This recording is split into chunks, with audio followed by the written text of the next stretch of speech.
हरे कृष्ण। लीला पुरुषोत्तम श्रीकृष्ण ग्रंथेर द्वितीय अध्याय गर्भस्थ श्रीकृष्णेर प्रति देवतादेर प्रार्थना এই পাঠটির কিছু অংশ আমি পূর্বে পাঠে শুনিয়েছিলাম। তারই পরবর্তী অংশ আজ আমি পাঠ করে শোনাবো।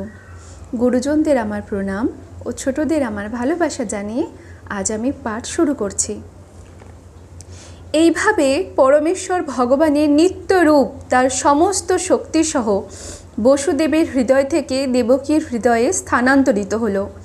ঠিক যেভাবে অস্তগামী সূর্যের রশ্মি পূর্ব দিগন্তে উদীয়মান চন্দ্রে প্রবেশ করে, বসুদেবের শরীর থেকে শ্রীকৃষ্ণ দেবকীর শরীরে প্রবেশ করলেন।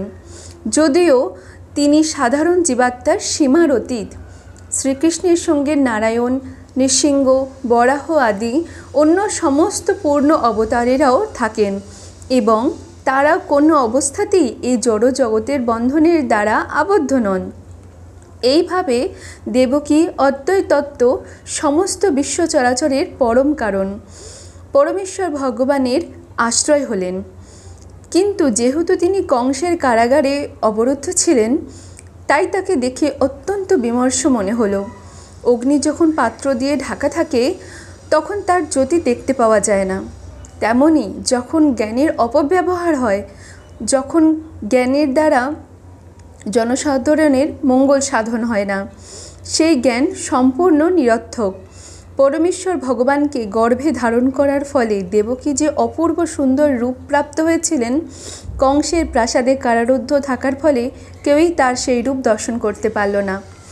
কংসই কেবল তার ভগিনী দেবকীর দিব্য রূপ দর্শন করল এবং তৎক্ষণাৎ সে বুঝতে পারল যে পরমেশ্বর ভগবান তার গর্ভে আশ্রয় গ্রহণ করেছেন।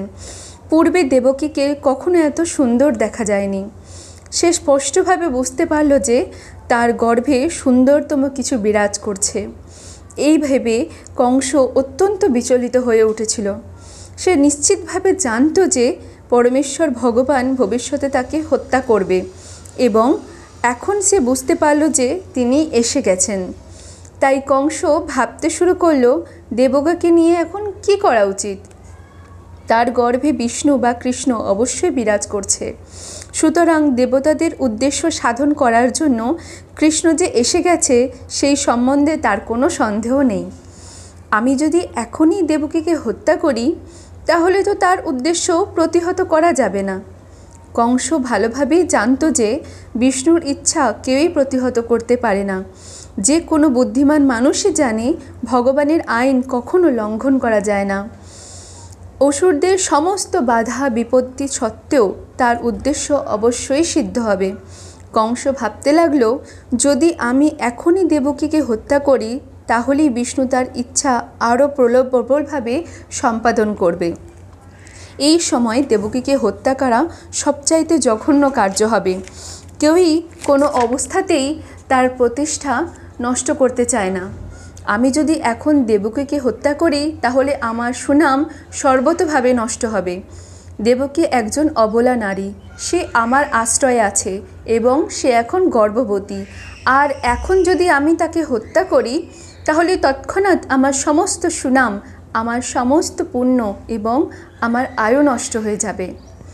সে আরও ভাবল যে মানুষ অত্যন্ত হিংস্র, নির্দয়। সে জীবিত অবস্থায়ও মৃতের মতো। জীবিত অবস্থায় সে কোন মানুষের ভালোবাসা পায় না এবং মৃত্যুর পর মানুষ তাকে অভিশাপ দেয়। সে তার দেহকে তার স্বরূপ বলে মনে করে, তাই সে নরকের গভীরতম প্রদেশে অধঃপতিত হয়।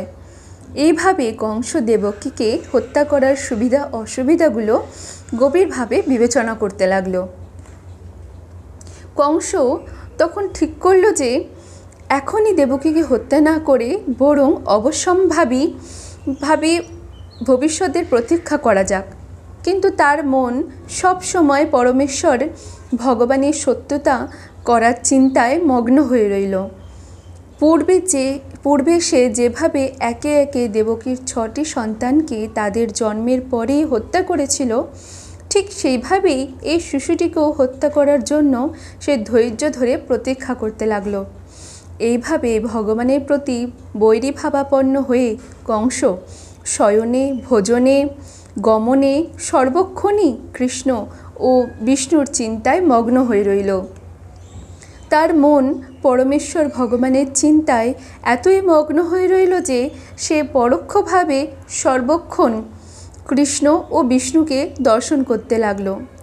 দুর্ভাগ্যবশত যদিও তার মন সবসময় কৃষ্ণ ও বিষ্ণুর চিন্তায় মগ্ন ছিল, তবুও সে ভগবানের ভক্ত হতে পারল না, কেননা সে ভগবানের প্রতি বৈরীভাবাপন্ন ছিল।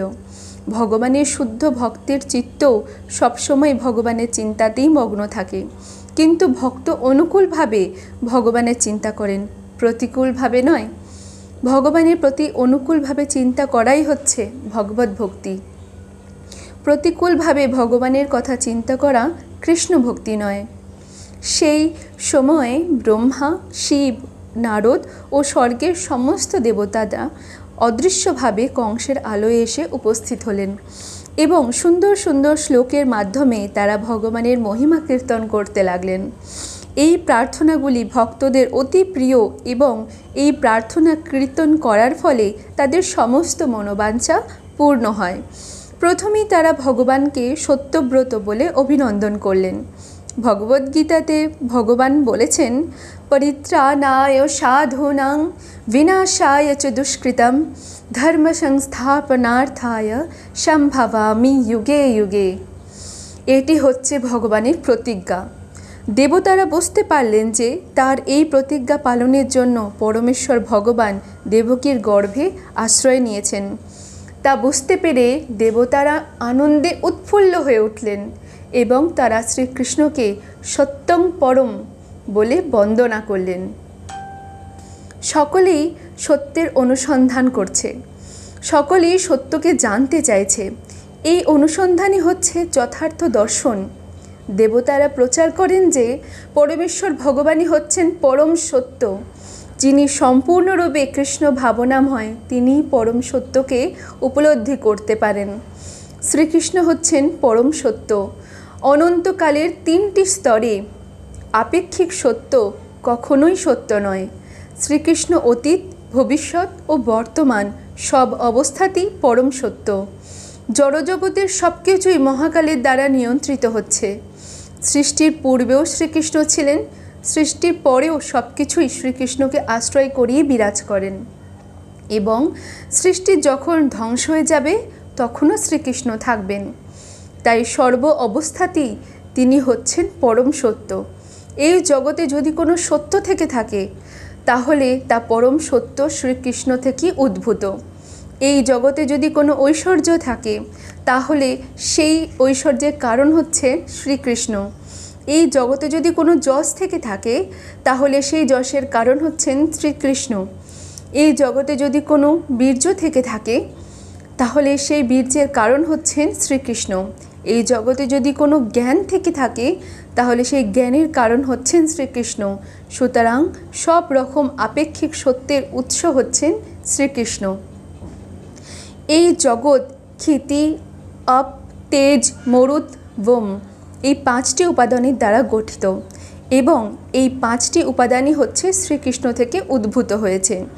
জড় বৈজ্ঞানিকেরা জড়জগতের প্রকাশের কারণরূপে এই 5টি উপাদানকে স্বীকার করেন, কিন্তু সমস্ত সূক্ষ্ম এবং স্থূল উপাদানগুলি শ্রীকৃষ্ণই সৃষ্টি করেছেন। এই জড়জগতের কর্মরত সমস্ত জীবই ভগবানের ততস্থা শক্তি সম্ভূত। ভগবদ্গীতার 7ম অধ্যায়ের স্পষ্টভাবে বলা আছে যে সমস্ত জড়া প্রকৃতির পরমেশ্বর ভগবান শ্রীকৃষ্ণের পরা ও অপরা শক্তির সমন্বয়ের ফলে উদ্ভূত হয়েছে। জীব ভগবানের পরা প্রকৃতি সম্ভূত আর জড়জগৎ ভগবানের অপরা শক্তি সম্ভূত। সুপ্ত অবস্থায় সব কিছুই শ্রীকৃষ্ণেতেই অবস্থান করে। হরে কৃষ্ণ, রাধে রাধে। এর পরবর্তী অংশ পরবর্তী পাঠে আমি পাঠ করে শোনাবো। আজ এখানেই আমি সমাপ্ত করলাম। যদি কিছু আমি ভুল পাঠ করে থাকি তাহলে আমাকে ক্ষমা করে দিও, আমি আরও ভালো করার চেষ্টা করব। হরে কৃষ্ণ, রাধে রাধে।